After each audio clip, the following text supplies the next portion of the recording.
to our YouTube channel. Today we'll be learning yet again, continuing from a series we stopped last time, cell membrane transport. And like we said last time, we mentioned that there are two ways by which substances can be transported across a particular cell membrane. It could either be diffusion or it could be active transport. So today we'll learn about active transport. So what active transport? What are the keynotes? What differentiates active from diffusion? Last time we said diffusion was from higher to lower. So that's the first difference. Active is from lower to higher. So that's the first one. Now the second thing is that last time we mentioned that anything that's moving from higher to lower is downhill movement. But now for active, anything moving from lower to higher is uphill movement.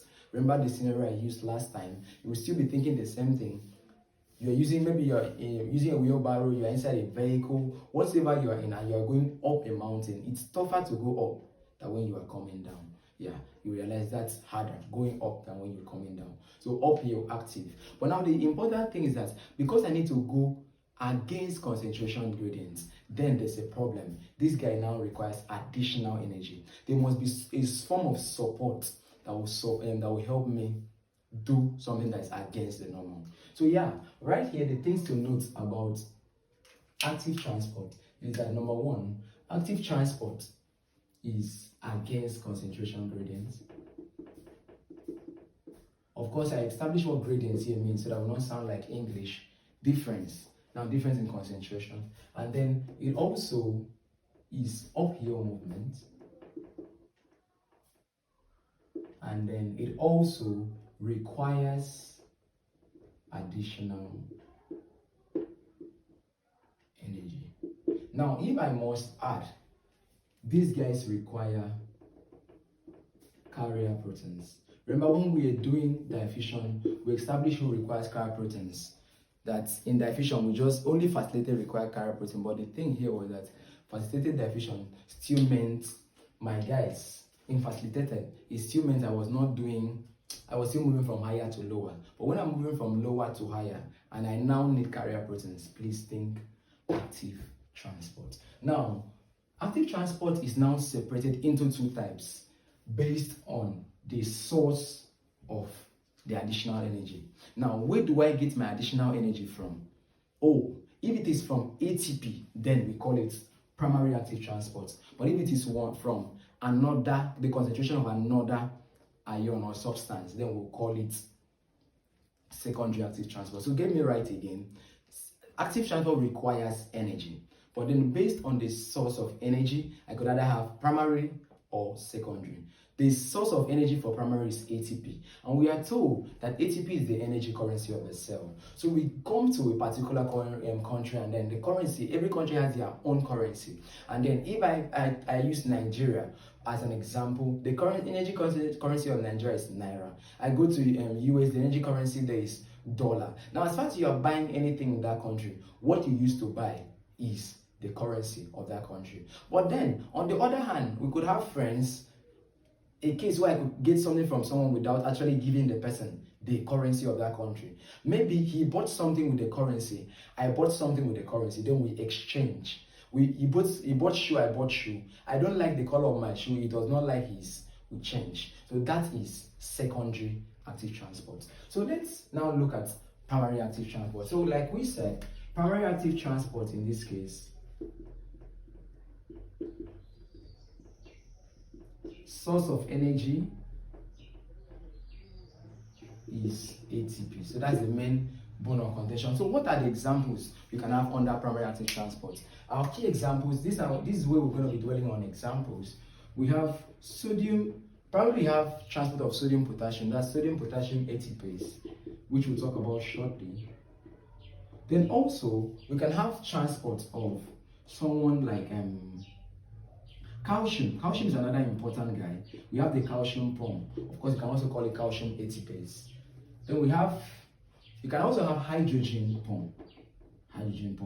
So of course, hydrogen ATPase. Now, sodium, potassium, so things that can be transported in using primary active transport. Majorly sodium and potassium, a particular ATPase pump. Calcium pump. Hydrogen, though hydrogen here there are two types. I'll mention the exact locations. Or we have one that is hydrogen potassium ATPase pump, and then we have another one that is just an hydrogen ATPase pump. So this is another one, hydrogen ATPase. Now, so let's start with the first one, which is sodium potassium ATPase pump. Now, sodium potassium ATPase pump is found in almost all tissues. Now, what is the important thing about this pump, or what are the key characteristics to note about this pump first? Now, this pump allows transport of, now ideally, remember it's active transport. We should know that we have more of sodium outside the cell, more of potassium inside the cell. So if I want to use diffusion, sodium should always be moving from outside in, and potassium should always be moving from where? Inside out. Yeah, you got that. So always outside in, then inside out. Now, what do I do? How do I know sodium potassium ATPase? How does this guy now work? Active transport means we have to reverse that. So instead of the normal thing where sodium comes in, potassium goes out. So let's say this is in and this is out, because this is more here, this is more here. Now, what happens is that in sodium potassium ATPase pump, I now have sodium going out. So let's put it this way: 3 sodiums are going out, but then 2 potassiums are coming in. So I'm having something go out, which is against the gradient, and then something come. We already moved there. Why is it still going out? That's active transport. Okay, so when this transport happens, the nature, we are told this guy actually has 2 components. I don't want to go through all those stress. The key things to note about this particular channel, like we gave it a name, sodium potassium ATPase, it requires ATP. That's why it is primary.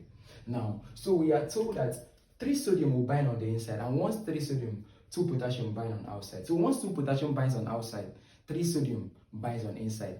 At that point, the transporter is activated, and it is an enzyme. So ATPase, so that means it will hydrolyze ATP and release energy. So the energy that is released is what facilitates the transport. So what is special about this transport? Here, unlike facilitated diffusion, where carrier protein just needed to carry someone across, right here in primary active, you need to carry someone across, but at the same time, you need to add energy to him for him to go across. So please, this pump is called electrogenic. Why? Because when I send out 3 things and bring in 2 positive, so it's as if I'm subtracting 3, minus 3, and I'm adding 2. You realize the net effect will be minus 1 on the internal. So what is the net effect? You realize the net effect of this pump is that 3 things go out. So there's a positivity outside, but the negativity is created within the cell. And this is why we call it electrogenic. There's a creation of electrical potential, a difference in potential, anytime this pump works. Now, what is the main or primary function of this pump, a sodium ATPase pump? It is very important in the volume of a cell. It determines the volume of a cell. Now, ideally, we are told we have some negative charges. Proteins are negative. We have other negative ions within the cell that always constantly, they cannot move out. So they always want to draw. Remember, unlike attract. So they always want to draw positivity inside the cell. So as they keep drawing positive things inside the cell, gradually, you realize the cell has so many ions. And of course, water will always move by osmosis inside to where we have more of ions. So think of it, when these guys come in, they move into where we have more ions. Now, constantly, the cell will be having more ions. Constantly, the cell will be having more water in it, and constantly the cell volume will also be increasing. And if it stays that way unchecked, the cell can keep growing and growing till it bursts. Yes, that is it. But then what does the cell do? By the help of this channel, I constantly pump out small positivity outside. As I'm pumping them out, that means water will also follow him out. So you enter a particular sea, water enters the boat. Now we keep pumping the boat, pushing out the water, and you realize the sea is now lighter. So that is it, so they cannot burst. So that's all about sodium potassium. It's found almost everywhere. Now, calcium pump. Calcium pump is found in almost all cells, so it's very important. Now, in cells, if it's in muscle cells, calcium pump tends to have 2 types of pumps, or 2 types of pumps. in a cell, one on the cell membrane, because calcium is not always allowed inside the cell. So we only need only small amount of it. Some are on the cell membrane to pump it out. Others are on two particular organelles. One is called mitochondria, the other is called sarcoplasmic reticulum. Sarcoplasmic reticulum is only in muscles. So that means in muscles, I will always be carrying calcium that should be inside the cell into the cell organelle. As far as it's inside the cell organelle, it cannot excite the muscle to contract except when it is necessary. On the other hand, calcium inside the cell, it can be sent out of the cell, and that is by another channel we call, those ones are on the cell membrane. So we have two types of calcium pump channels. So calcium pumps, please, not channels, calcium pump. Then hydrogen pump can either, please, I've established this there too. Hydrogen pump can either be hydrogen potassium ATPase pump. This is found in parietal cells. It's important in production of HCl. Parietal cells of gastric glands in the stomach. Important in production of HCl. So constantly hydrogen is pumped in, potassium is sent out. So pumped out into the lumen, potassium is sent in. It's very important, and it's the target of some anti-ulcer drugs like omeprazole. That's what it target. By the time you block that pump, then yeah, something good has happened. HCl production will be decreased. Yes, and then also we have hydrogen ATPase pump. This one is found in the distal convoluted tubule, right there in the distal convoluted tubule of the kidney, also in cortical, towards the beginning part of the collecting duct. So those ones, collecting tubules, are found in the cortex. Yes, we can also have this guy. And what is the role? It is to concentrate urine. So I keep pushing out hydrogen ions. Please, these guys are called primary because they use what? ATP. They are called primary because they use ATP. So let's dive into secondary active transport. Let's go into secondary active transport.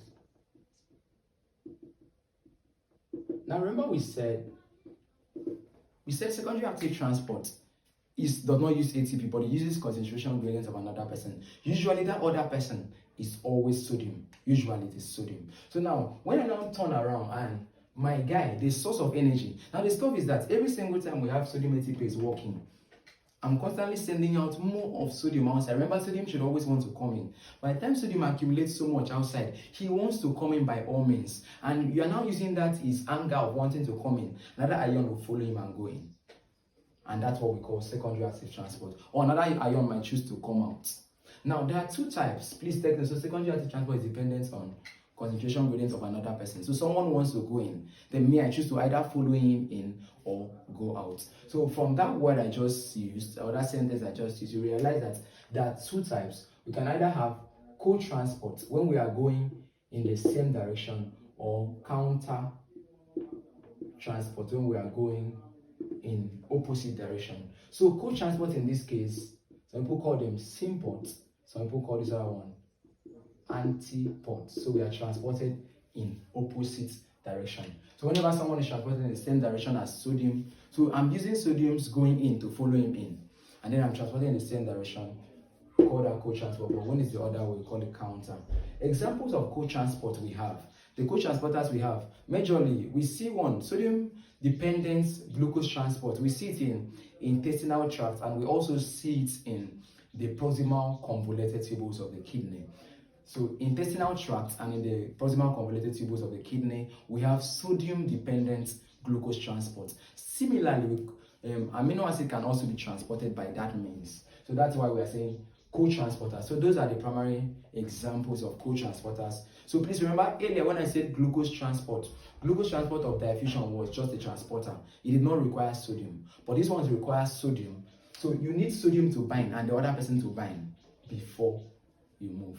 So sodium binds and then glucose binds, they go in. Sodium binds, please take note of the location, intestinal wall, and then proximal convoluted tubules of kidney. That's for co-transport. Other examples, you could have other vague examples that people don't talk about a lot. Iodide transport, sodium iodide transport. That is in follicular cells, thyroid gland.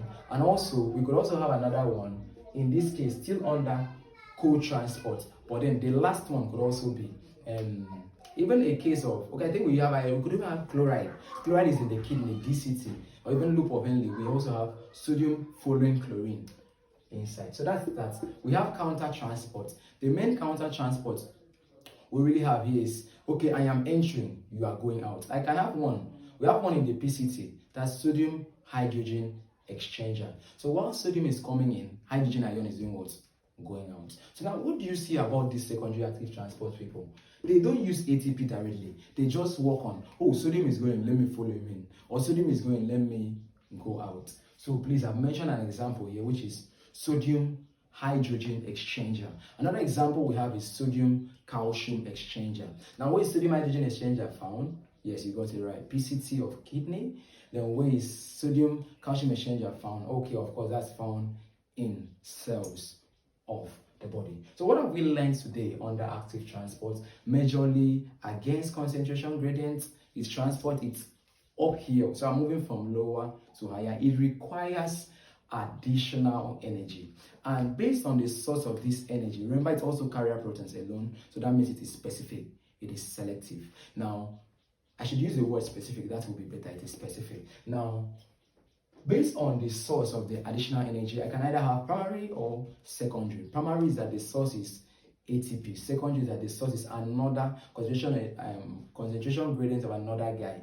In this case, sodium. Now, what I use is that under primary active transport, majorly we looked at examples: sodium, potassium, ATPase pump, calcium pump, and then hydrogen pump. Now, I mentioned where we find sodium, potassium, ATPase. Almost all cells of the body, all tissues have that. And what it does, electrogenic pump, don't forget that it helps to resist bursting of cell, that it controls the volume of a particular cell. So sodium, potassium, ATPase pump is very important. Now, aside from it, we have calcium pump located in skeletal muscles right there. The pump has two ways. Either I have them, some on the membrane to send the calcium outside, others to sequester the calcium. That storage of calcium in organelle is called sequestration. There are two sites of sequestration. In normal cells, it is in mitochondria, but then in skeletal muscle cell, it is found in sarcoplasmic reticulum, which is just a modified endoplasmic reticulum, smooth endoplasmic reticulum. Okay, so that's that. Now for calcium pump, and then we have hydrogen pump. From parietal cells, hydrogen, potassium, ATPase pump, and then DCT, hydrogen pump. So everything about here is ATP. I go to counter transport. I establish some example. I say they can either be co-transport or counter transport. Co-transport being symport, counter transport being antiport. And so that helps us. Now, we gave examples of co-transport. We gave examples of counter transport. So that brings us to the end of today's lecture. So I'll see you in our next class. Please stay connected to this channel so that you can enjoy yourself in our next class.